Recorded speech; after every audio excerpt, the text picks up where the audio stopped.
Good morning, everybody. Welcome back to Talking Amanae. Today I have with me here Becky Stella. Becky is a good friend from Minneapolis who is here for a visit. And Becky has done some Amanae work in the past with me and with some other practitioners. She has participated in 2 workshops, correct? Yes, correct. And I decided to take the opportunity that I have Becky here and talk with her a little bit about her experience with Amanae, her take of Amanae, or whatever else she can share and help me explain better the work and you understand better what the work is all about. So, good morning, Becky. Hello. Hello. Thanks for How is it to be again in Guatemala? I love it. I love it here. It's amazing. I have to say I come down here because I love Antigua and I love Guatemala, but I also love getting work from you. So that's a bonus in my travels. Okay. What do you don't need to know? What do I need to know? I want to know everything, but as I've mentioned, you have had an experience with the work in the past, I think 3-4 years, something like that. And I just want us to talk and understand from you, like, because you keep coming to the work. I do. You know, you did a couple of workshops. I know you have an intention to do more workshops when it actually suits your schedule. Mm-hmm. And I just want to know what brings you back to the work, because how I see the world, you obviously draw some benefit from it. Otherwise, you won't keep coming back to it. And so I want to hear your take about it. Before that, I also want to mention that Becky is a wonderful yoga teacher, and all around she does aerial yoga, right? That's the way you say it. And she's been one of the first one around the world to do aerial yoga.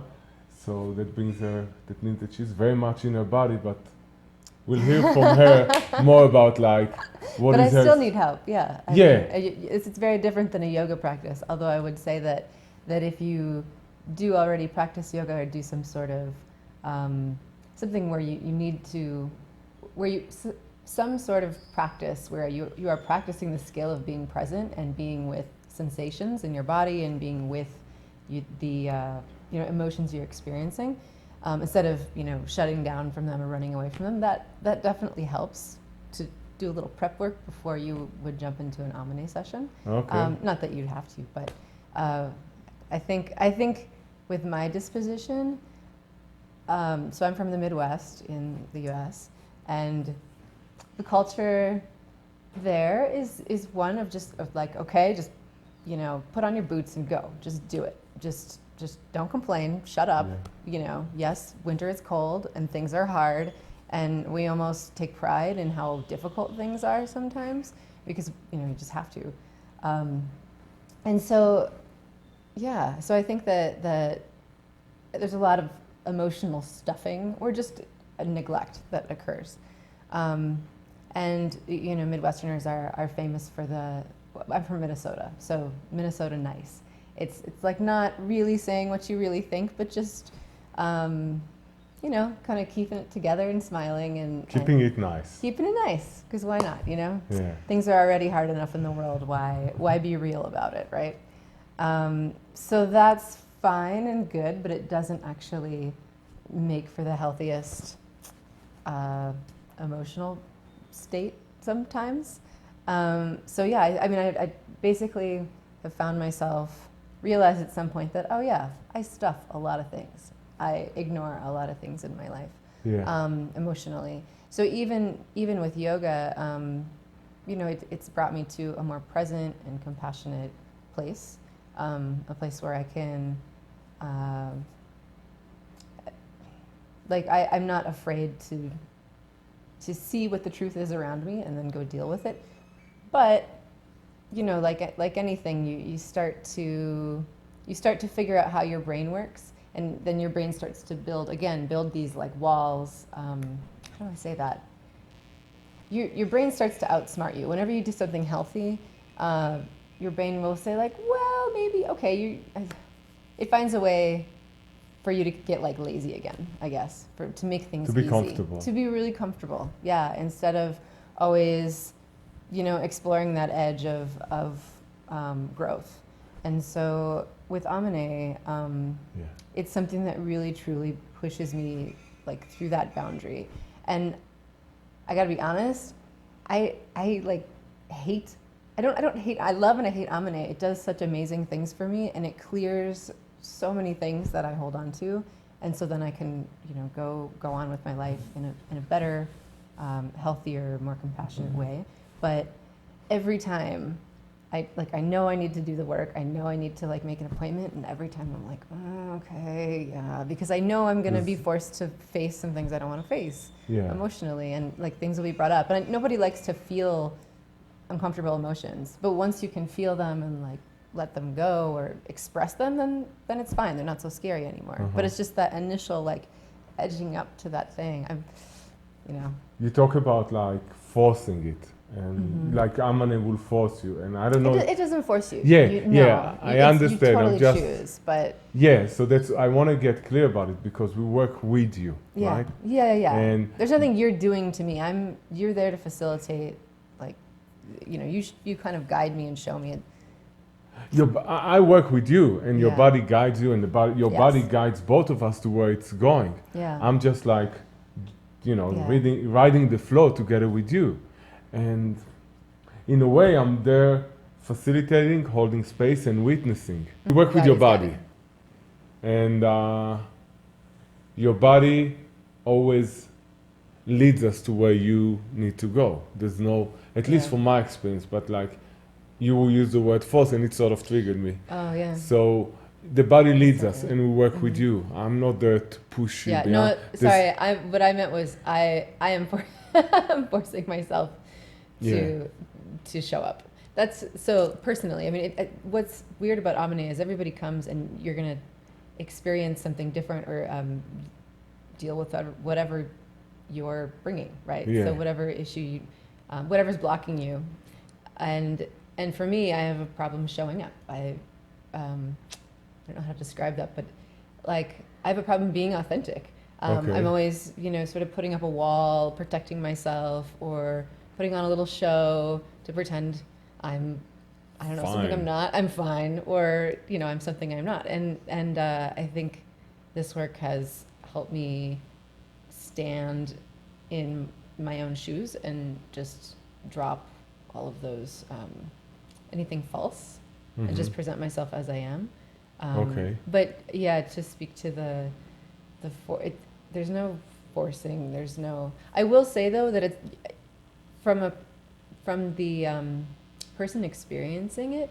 You're holding space and you're following what my body wants to do, but it feels like there's a whole lot more going on from your end as well, like energetically. I feel that there was I think the first session or one of the first sessions I had from you was after I was really ill.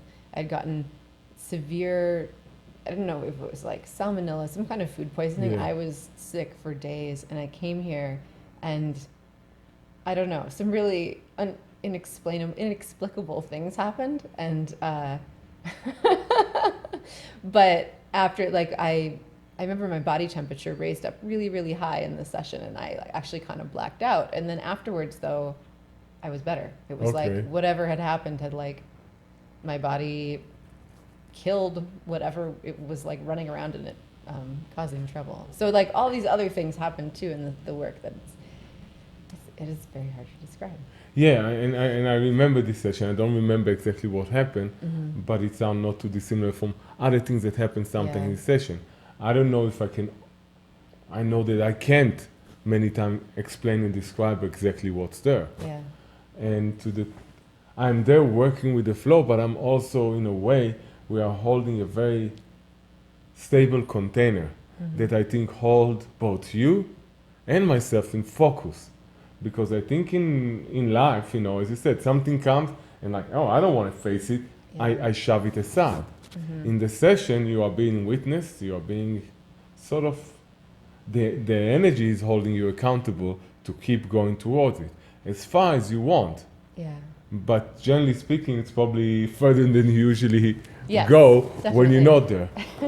But I want to speak about it because I think that's also part of what Amon, because you've had experience for a while now with it, I think that's something else at Amanae, because it's not just in the session, it's a practice that begins in the session, that being more honest with yourself and going more towards what's really there, and not telling myself the story of the BS, being honest. Yeah. And for me, in my own journey with Amanae, it comes out to my life. So I'm not just doing it when I'm receiving the session, but like I'm becoming more honest in my life all the time. Yeah, it's definitely helped me. So the breath is really interesting, especially to me since I'm a yoga teacher and I work with pranayama. And it's different than any, so in yoga we breathe, generally a lot of the breathing is done through the nose because of how it stimulates the brain and it sort of eliminates the emotional waves of the body, the fluctuations of the mind. And so we get to this very, very still place. But because of the breath, because it's through the mouth, it's like it taps straight into the animal body and all of those emotions and all of those things. But it's like the brain doesn't get to run the show anymore. So it's truly like going on this weird ride where your body, which you usually put, in the passenger seat, your body just takes over and does what it needs to do to clear. So, and that it's strange at first, like that inhaling, and instead of going and letting yourself exhale and let yourself come out of yourself, you're dropping into yourself. And so I've used that breath a lot in my life when I feel myself sort of getting scared or leaving my body or disassociating.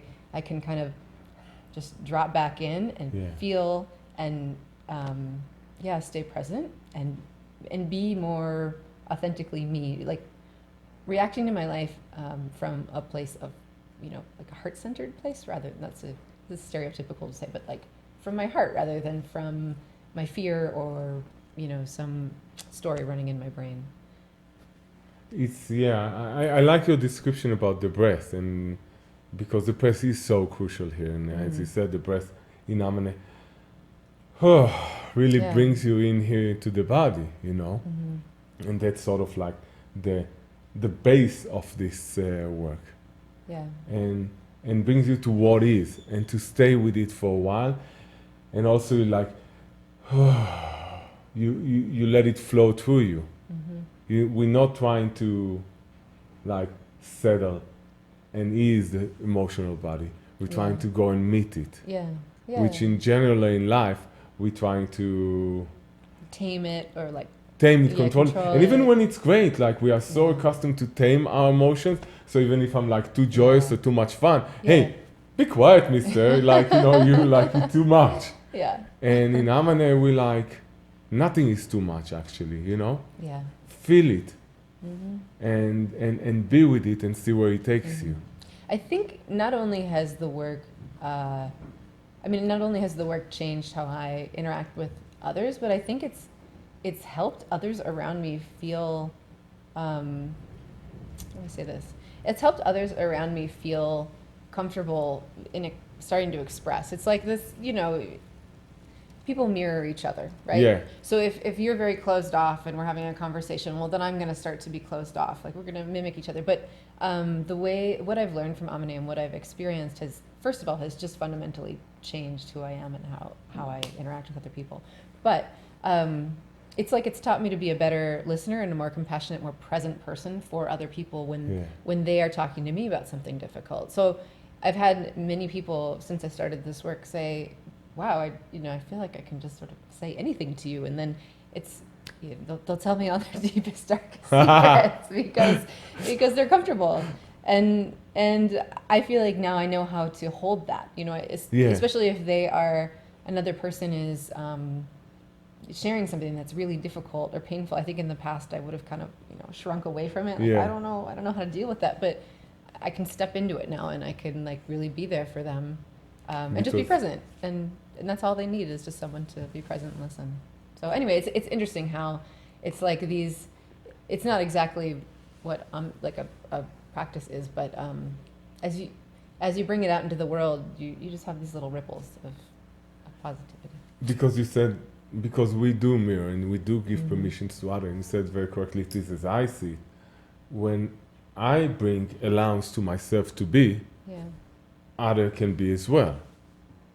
When I have went and visited the darkest places within me, I'm no longer afraid of like the dark places of other. When I allow myself to go wild and laugh out loud or cry or express myself, it's okay for others to do it as well, because I allowed myself to visit there.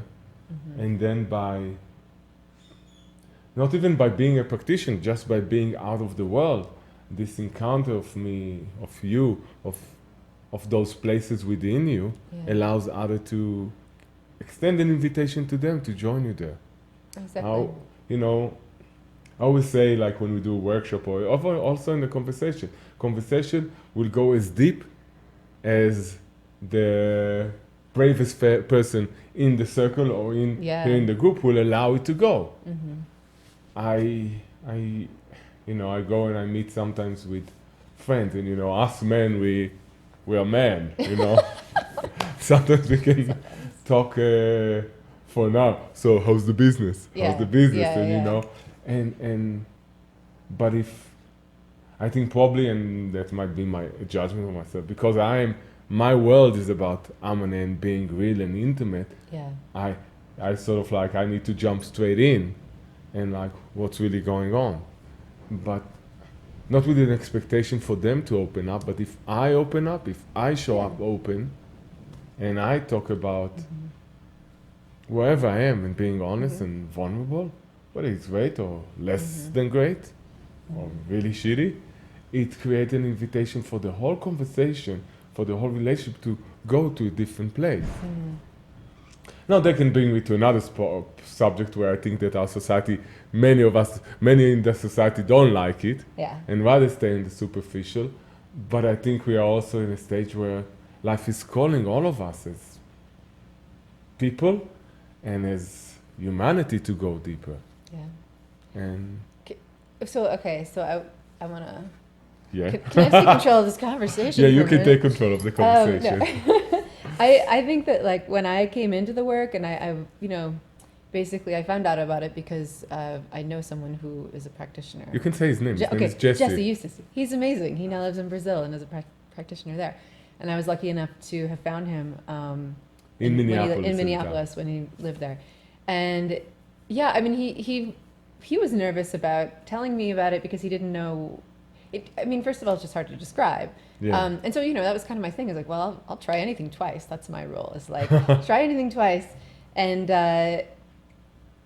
so I was kind of like, well, I have no idea what to expect. And what was interesting to me is that like my experience with him and my experience with you, and then with Noah, another practitioner, like, you know, there are threads that are similar, but every practitioner, you know, is just a little bit different and can help you access different parts of yourself. And so I really, you know, I'm not like a follower of any one person. That's what's so cool. It's like this interesting Amanae community of practitioners. It's like you need to go explore and have sessions from different people because you'll find new things in yourself. I just want to, so I guess my questions going into it were always like, well, what am I supposed to do? Because you know, it's like, am I supposed to perform? Like, will I fail at this? Like, if I show up and I can't, you know, be in my body, like, am I going to be failing you or myself or something?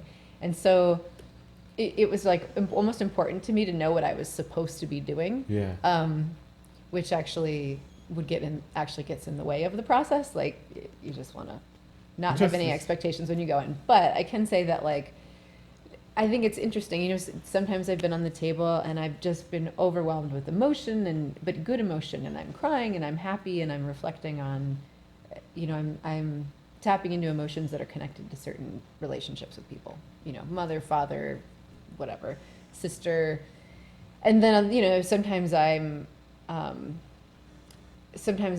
there was a time where I tapped into something and I don't know what happened, but I got off the table and I remember somebody, I think Pat Jackman, had like a foam bat, and I just went outside and I started screaming at the top of my lungs and hitting the banister that was outside until someone like calmly collected me back in the room. Like, but I didn't think that I was ever capable of like losing it like that. Yeah. Can I say losing my shit? Are you gonna bleep You, that no, out? no, Okay. I'm not gonna bleep that Okay, out. totally losing my shit. Like I've always put together, and I just feel like, you know, one of the stories that people like to tell. You just say like, well, I'm just a really calm person. Like I would never have like an outburst like that. And that's what I always thought. You know, I'm really peaceful. My name actually, Rebecca, it can mean a few things, but it means peaceful. And so I just thought like, no, that's not in me. No, that's in everybody. And it was actually so healing. And it was hilarious. It was almost like I was watching, my mind was like not in control and watching my body do this. And it was laughing. It was like, this is amazing. I didn't know that this could happen. And then what else? Yeah. But there's been like moments on the table where I've just been in pure bliss. There's been moments where I feel like I'm going back, you know, into some past life that I've had, and I'm like reliving some past life thing. So that's when it starts to get interesting. Because I think a lot of the Amanae, because it's easier to describe, we talk about, or you guys talk about all the work that you can do to heal your life now. But what isn't talked about is that like seems to be a lot of other stuff. I don't know where it comes from, but I do know that I've had some really intense and crazy, really interesting experiences where I felt like I was a completely different being or thing, and I like had memories from these things. So it was almost. You want to like, elaborate a little bit, because you say just crazy. Okay, that's a big word. Okay, good. Well, I mean, like I don't know how weird. So this is an R-rated video, so you can talk about anything. Oh, great. Okay. This is Amanae. Yeah. There's no boundaries. So yeah, I just remember being some sort of like sea creature, and it wasn't just like, oh, I was swimming through the water, but I was like, I could feel that like. I had that sense of that, I don't know, some sort of like octopus thing. And it was like, I didn't just. You didn't think about it. I didn't think about it. I was like, I felt it. I knew, I experienced it. I knew it was to be that thing, like millions of years ago, or whenever it was, or whatever it was. There's also, like when Jesse has done work with me, there's a certain spot in my back, and he can go there, and it's like, I'm sent into this dimension or this place where, it's like all I can feel is my tongue being really, really big in my mouth, but like I am that. And it's really similar to this feeling that I've experienced in that little twilight place between sleep and, or like awakeness and sleep when you're going to sleep. Yeah. Sometimes you feel like you're kind of trapped in your body, you have that sleep paralysis, but there's like other things you can't quite describe them because they're just not things that we have a language for. And like, I don't know, I used to have these things where I would see shadows. I'd see like a big version of something and a small version of something. And it's weird because I just, you know, this always happened to me as a kid. I'd have these like little places I would go in that in-between sleep state, but I never really thought about it because I'd just go to sleep and forget. But then like Jesse could bring me back into those states and I could start to explore them. And it was so weird. It was, I mean, I've always said like, I don't want to compare this to anything else, but the closest experience I've had to Amanae is ayahuasca. Okay. And because that also asks you to just show up, and it just takes you. And that's a little bit stronger. You're maybe getting a little more pushed with that, but it not stronger. But I mean, just you're getting. It's different. It's different. Like this is you're just. This is so applicable to. I mean, you can immediately step out of a session and go live your life. You know, you don't have to feel like you've been on drugs for a week or something. But it's also so transformative that it makes the things that are real in your life feel more real. I don't know. And talking about stepping from a session, going straight to your life, it's true. But I think also you will admit that sometimes you need a little bit time to integrate. I don't mean like. I know that ayahuasca journey requires a long time to come out of it. I never experienced, but I've heard. You only need a couple hours. Yeah. You just need, like with Amanae, maybe you do need a day. Sometimes you need a couple of hours a day. Sometimes I tell people when they come to a session the first time, after this session, I don't know how you're going to feel. You might feel like you want to go crawl into your bed and hide for the rest of the month. or you might feel like you want to go out and run a marathon. Yeah, yeah. And anywhere in between, obviously. But so you got to leave some space open. Yeah. Just in case. That's definitely true. So those were the sessions, but like we're getting, if we can take a few more minutes and just talk about your experience in the workshop, in the 5-day workshop that you did.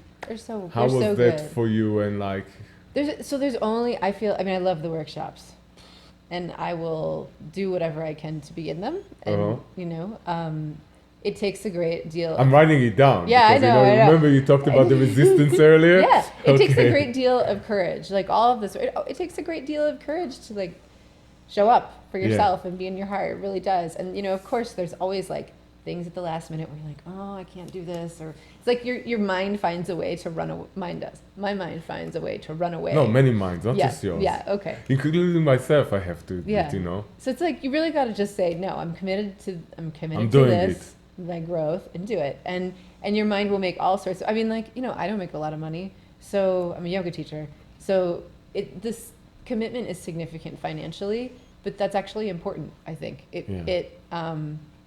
It really, it's not just something like, well, I paid for it, but maybe I won't show up. Or no, you paid for it and you're showing up.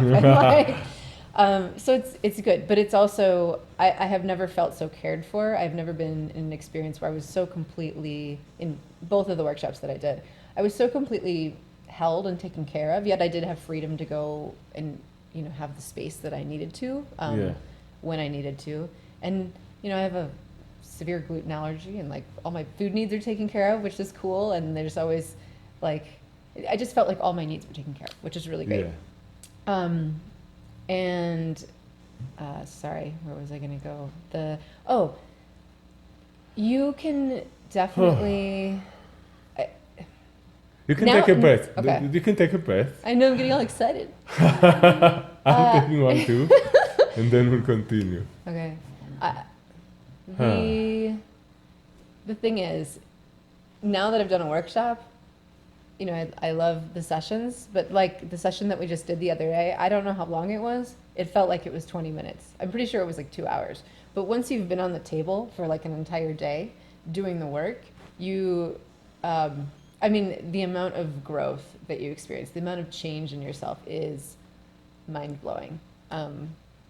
Mind-blowing. I did, the first workshop I ever did was with my sister. My little sister came and we did it together, and we worked through the most, I'm pretty sure the rest of the room was really annoyed, but we had like a lot of sister drama, and we worked through so much of it. And you had your ex-boyfriend there at the time. I had my ex-boyfriend there. You had the whole family situation. I brought a good friend who is a fellow, someone I trained, an aerial yoga teacher, who's also just an amazing somatic yoga practitioner there. And she was going through her stuff. So I ended up knowing a lot of people in this room. It was a very personal workshop. And oh my God, but it's, it's a little addictive to like, once you can see how much that's the other thing too. It's not like you deal with a problem and then, and you experience it and in the workshop and you feel like you get over it. It doesn't come back.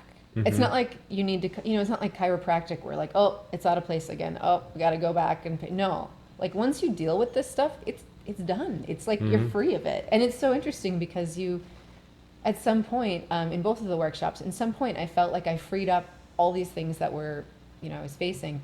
And then I was like just free, and I was free to explore. And then the experience changed. The experience changed to something, instead of dealing with, the scary or ugly stuff, I was dealing with, sorry, you can cut that part out. Yeah, it's okay. I was dealing with I was like alive, and I was like having so much fun. It was like I was zooming around. I don't even know how to explain it. But my body was just really blissful, and it was so excited to be alive and feel, and so it became just a really blissful thing at the end of both workshops, because I got to really dive deep, let go of a lot of stuff, face some fears, understand, like, it's like I have this chronic pain in this one part of my back. Like I figured out what that was, and then it went away, and it has never come back. Okay. It's gone. I had like a thing in my hip, same thing, and it was like it's never the things that you think are going to be there. You know, it's never the stories that you're telling yourself. It's always a new discovery. So, I don't know. I just can't. It's like I said, it's difficult to describe. But